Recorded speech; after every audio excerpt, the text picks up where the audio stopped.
In my study program, I have to write one exam for the whole class at the end of the semester. And if you have the class with a laboratory, you need to write reports for that laboratory. Maybe it's a final report, maybe are severals. And in my case, it was a nice thing that the professor make all the examination accordingly to the things that they explain in the lectures. I think it was sufficient only with attending to the classes and having these seminars and discussion with the professors. And I will say, like, the level of difficulty of the exams were accordingly that it was taught in the lectures. Yes, are related to exams. Anyhow, you have, of course, written exams. Usually at the end of the semester in a special examination period, you have, in some cases, oral exams with the professor. There are the form of alternative examination achievements. This is normally just spread over the semester. That means you can have a presentation to make about a topic or several presentations. There might be group works and some smaller results are just to make a report at home, homework report. You hand in to the professor and get it evaluated, and all these smaller achievements in the end count as a completed achievement for the whole semester. Yeah, so this is alternative achievements, and there's also some subjects, so-called Scheinleistung. That means you have to pass, but only this. You have to pass successfully, but there's no mark, there's no examination, in difference to real examinations, which can be repeated once or twice only, these general study achievement, just the taking part achievement, can be repeated endless. So, but you have to pass it anyhow. Also ich beim ersten Semester habe ich fast von jedem Fach Klausur geschrieben. Mir fehlt noch eine, die ich sogar am Donnerstag schreibe.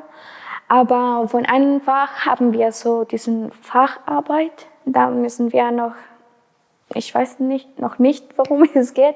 Aber ja, wir haben auch manchmal Präsentationen, die wir in der Vorlesungszeit machen, damit wir so keine Klausuren in die Prüfungszeit haben. Und zum Beispiel Facharbeiten müssen wir in die Ferien machen, also vorlesungsfreie Zeit machen. Und ja, also es sind nicht nur Klausuren, sondern machen wir auch Präsentationen, wie gesagt, Facharbeiten, Monographien. Also die Möglichkeiten sind fast alle. Kommt jetzt auch darauf an, wenn man schon Erfahrung vielleicht von anderen Unis aus anderen Ländern hat. Was ich von vielen höre, dass die mehr Prüfungen haben tatsächlich als wir. Wir haben immer nur am Ende vom Semester eine Prüfungsphase, während andere jetzt vielleicht Midterms, Preterms, was auch immer alles haben. Und das verleitet natürlich auch so ein bisschen dazu, bisschen zu warten, bis man sich auf die Prüfungen vorbereitet. Also das darf man vielleicht nicht unterschätzen. The credit points is, how to say, more or less a system to describe the workload a student has to take over semester, and it's related to the time you have lectures, and so in standard you make 30 credits per semester. That means there is e.g. a 180 credits master program. That means it's bachelor program means 6 semesters. 6 times 30 credits.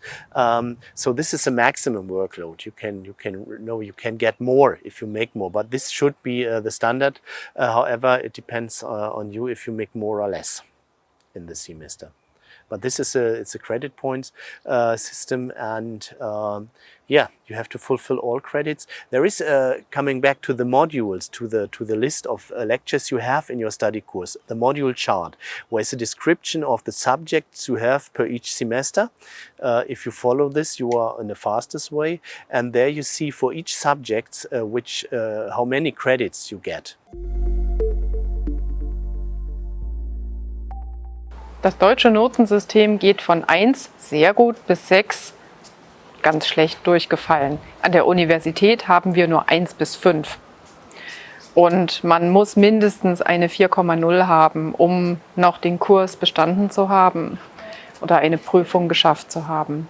Die meisten Studierenden haben so eine 2 oder eine 3, eine 1, das ist schon wirklich etwas Besonderes. Es kommt aber auf den Studiengang an und das ist in jeder Universität ein bisschen anders.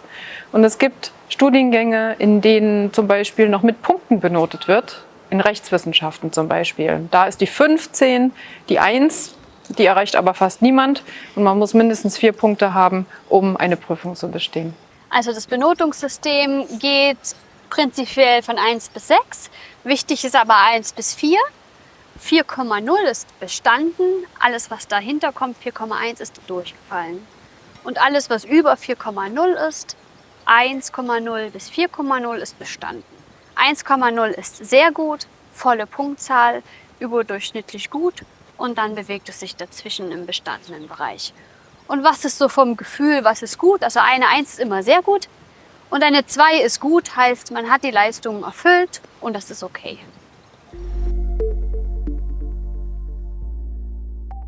Man kann in der Regel eine Prüfung wiederholen, manchmal kurz danach, manchmal muss man ein Semester warten und es gibt normalerweise sogar eine dritte Möglichkeit, eine Prüfung zu machen, aber da muss man manchmal einen Antrag stellen für eine Wiederholungsprüfung.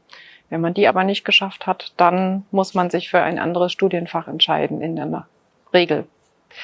Ich kann empfehlen, dass man sich wirklich frühzeitig mit den Prüferinnen und Prüfern mal zusammensetzt und mal darüber redet, wo lagen meine Probleme in der Prüfung, um daraus auch zu lernen und Arbeitsgruppen mit anderen Studierenden zu bilden, sodass man sich besser auf eine Prüfung vorbereiten kann.